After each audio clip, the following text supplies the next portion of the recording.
So I'll give you one example and we're done here. So I learned this a long time ago. You only can do this by living it, right? So where's it? Put up that slide of the, so this is a summer job I had. So when I was in university, so this is when I was 19, I'm 62 right now. So when I was 19, I went on a campus crusade project. You know, you go work for the summer somewhere, some beach town or some amusement park or something. So we were in this beach town and my team, my roommates were two Hispanic guys from the University of New Mexico, Hector and Steve Urini. I was texting Steve last night. I was going to say, I'm going to tell the story about the store he worked in. He's like, don't say my name. His name is Steve Urini. And he lives in Albuquerque. Oh my gosh. Anyway, he used to be my friend. So when you come into the area where you're going to work, so Campus Crusade teams have been coming into this community for a lot of summers. And so all the companies, all the businesses know that Campus Crusade students are coming in, and they like to hire Campus Crusade students because for the most part, they're good workers and they don't steal stuff and all that kind of stuff. And the goal is for the Campus Crusade workers is go work at this place and then invite the owner of whatever company you work for to a banquet at the end of the summer, and that's where we'll do a big gospel presentation. So the goal is get the owner of whatever you work for to the banquet. Get him to the banquet, and I don't know what will happen at the banquet, but it's going to be amazing. And so, but the thing is, every company knew we were there. And so everyone was like, hey, let me tell you who to work for. Work for that company. And so that most of the kids would go to companies like that already knew Jesus. They were great employers. Yeah, of course I want to work with my own kind, don't you? You know, it's like when someone says, hey, call this plumber, they're a Christian. I'm like, why does that matter with a plumber? Like, wait a second, I got to ask you before you touch that pipe. I need to know something right now. Are you a believer? Because if you're not saved, you ain't touching that. Why are we talking like this? My thing is like, are you a good plumber? I don't care. You know, it's like, is the pilot a believer? I don't care. Can he fly a plane? Like, what does he know about flying first? We'll talk to him. Anyway, but they said, whatever you do, don't go to this place because this guy, he ain't coming to the banquet. And he's a terrible employer. So all Campus Crusade people avoid this lost store. Hang with the Christians. Why are we here for the summer? We just sang it. Go for the 99. Where's Jesus? He went to that place. So me and Steve and Hector, we decided, let's just go see this. Let's at least go apply there. So we go and apply.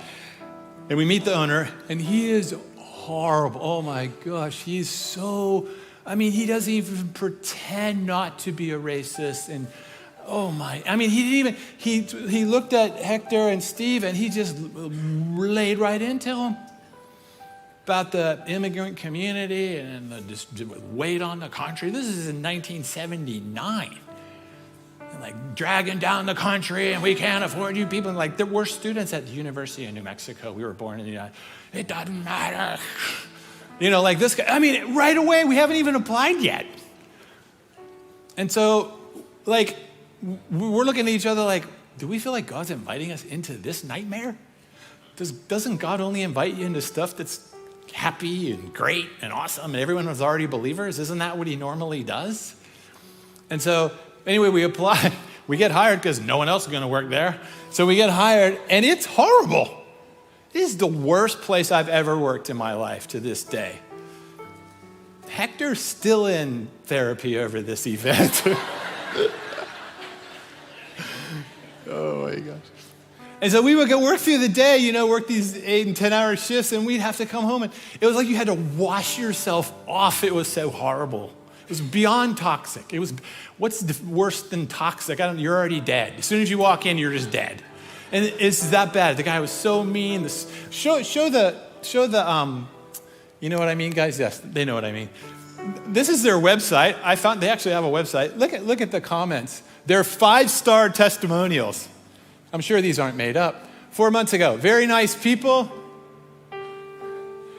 They could come down on their prices a little bit. Look at the person that sent that in. Their name is Area A. Oh, I'm sure this is legitimate. So person number 2, a year ago, a year ago. They are open late, have a variety of items, including alcohol to food, household items, tobacco. Staff is really nice. Considering its location to the beach, their prices are reasonable. Emerald G sent that in. And then her brother, sister, Chastity G sends in, it's the only place I can find my dragon fruit mad dog, yay. What? Donna was like, what kind of fruit is dragon fruit? And I'm like, it ain't a fruit. That's not a fruit. If you know what dragon fruit mad dog is, talk to me after the service, because you shouldn't know what that is. And if you said yay after, I'll meet you in the parking lot. I don't want to even talk to you in here. This is the kind of crowd that comes into this place every day. And it is nasty. So, next slide. Da, da, da, da. Not that one. One more, the verses. Yeah, okay, here's our challenge though. Like every day we were like, why are we working with this toxic, lunatic person in this awful place that sells dragon fruit, mad dog, yay. Well, why are we working here? Here's our challenge. Paul says it, Colossians. Whatever you do, whatever your task may be, work from the soul.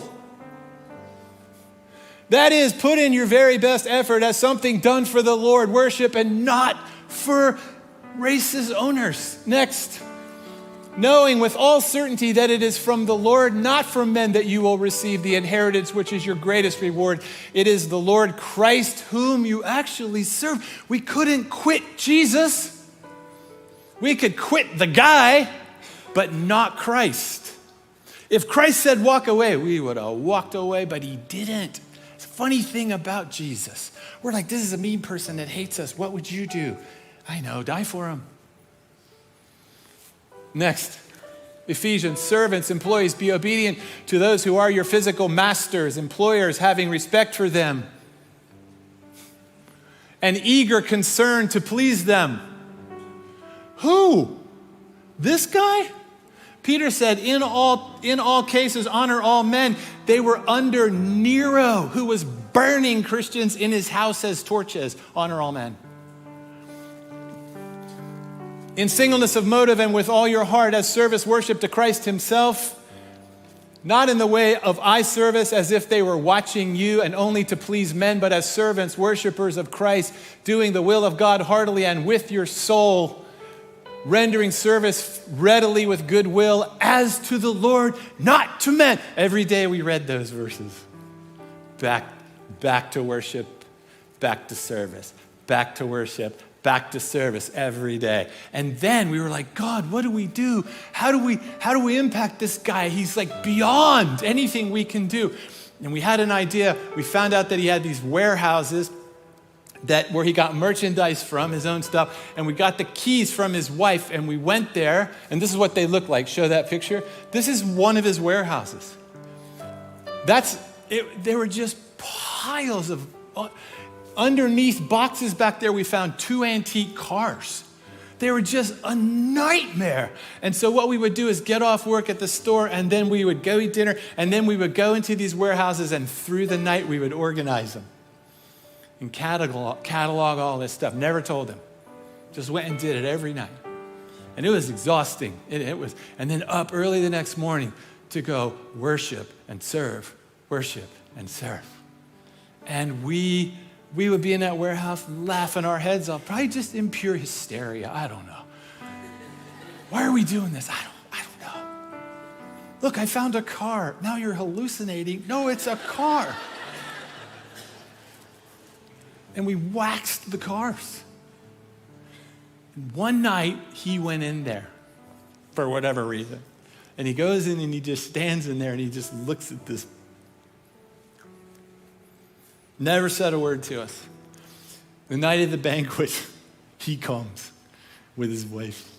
And when they have time for testimonials, he stands up and he goes, I met Jesus in my warehouse the other night. He said, and Jesus, I realized, had been serving me the whole time. Even when I was his enemy, he served me. And he showed me things that I didn't even know I had or have anymore. And he said, because of that, I'm here at this banquet because I want to follow Jesus. And listen, Ecclesiastes, better is the end